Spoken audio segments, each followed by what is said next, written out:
Step 1, expressing the problem. So research shows us that how we start a conversation can have an enormous impact on the overall quality of our relationship. So this should tell you that step 1, expressing the problem, is one of the most important steps in the entire method.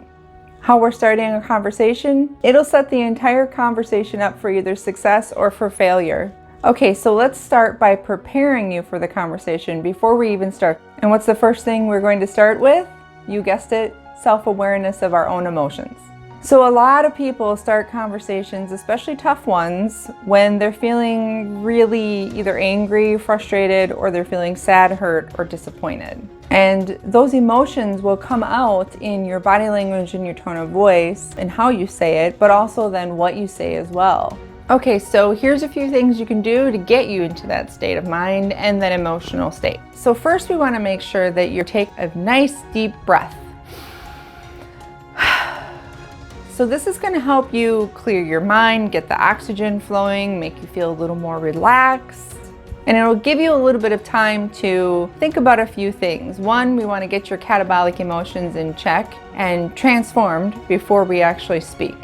The second thing it'll do is give you a chance to step back a little. And we want you to look at your own emotions and whether or not this problem is what caused the emotional response in you, or were there other things throughout your day or throughout your week even that have maybe contributed to it. So we want to consider everything happening. We want to consider our state of health. So are we feeling okay? Do we have any aches and pains? Are we feeling stressed about anything, overwhelmed, or feeling upset or worried about anything coming up for you? Have the kids been bothering you too much, or are they screaming in the background? Are you feeling rushed at all? So we want to look at the big picture surrounding what topic it is that you're feeling the need to bring up in this moment, and whether or not it's a lot of other things that are contributing to it in the moment, and if it's just the icing on the cake, or if it's actually an issue that's really having an impact on you and that you feel like you really need to address right now. The third thing we want to think about is the importance and the priority level of the topic or the problem itself. So while it's really important for your needs to be heard and for problems that you have to be solved, and it's also really important for the evolution of the relationship, the growth and the expansion of it, and the closeness of the relationship, that we are addressing problems that have been ongoing for a while. We definitely want to think about whether or not we are bringing up every little issue that bothers us, or if this is something major that we should talk about. You also might want to think about whether or not this is something that you can solve on your own. Is it an emotional response that you're having that maybe you should work on, a button that's being pushed, or a belief system you have that maybe you can work out on your own? Or is it definitely something you want to work out with your partner? Use discernment when addressing any of the issues. So you also want to make sure you're not avoiding conflict. So as you're looking at other stressors that might be adding to the feeling of this problem being so big, and also whether or not it's a priority, you might want to think about if you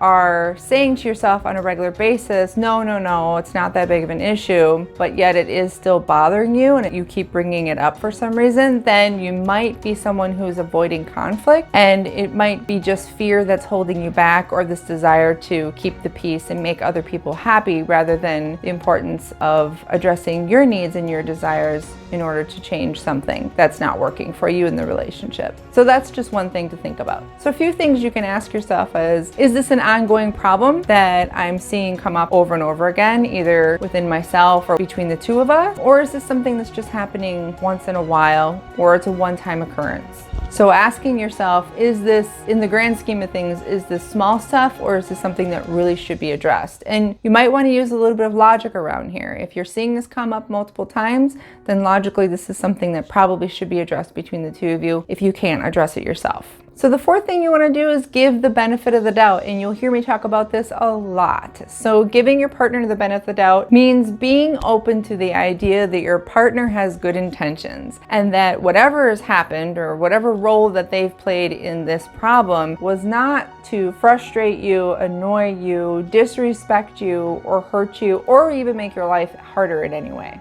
And the fifth thing to do is to be curious. Remember, we started with saying we wanted to be in a full state of compassion and curiosity.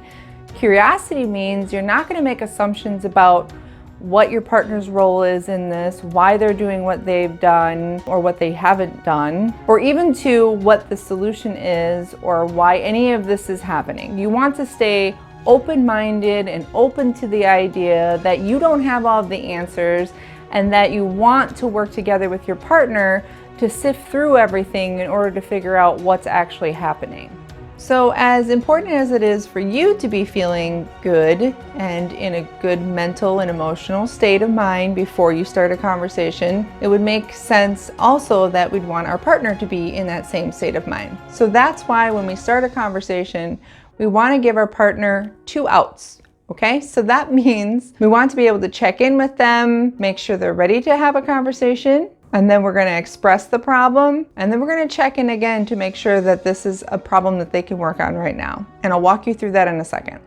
So let's just consider that something just came up and you want to talk about it and you want to address the problem with them, and you're in a good state of mind, you checked your emotions, you're feeling really good and in a state of curiosity and compassion, and you go up to them and they're maybe playing on their phone. You might be making the assumption in the moment that they're not doing anything and so they should be able to talk to you. But this is an assumption, and remember we talked about not wanting to assume too much. So we are going to ask them and give them the opportunity to decide for themselves rather than making the decision for them. So we're going to start with something that sounds like, is this a good time to discuss something? And then you're going to want to wait for their response. And if they say no, which they have every right to do, you want to be able to make sure that you're in a space where you're accepting that no and you're not taking it personally. But if they say no, it is absolutely okay for you to ask, what is a better time that you think we can discuss this? But if they say yes, then you want to express the problem or the topic of discussion. So this is where that agreement that stated, start your sentences with I rather than you, comes into play. If this was one of the agreements that you felt like you might have a hard time with,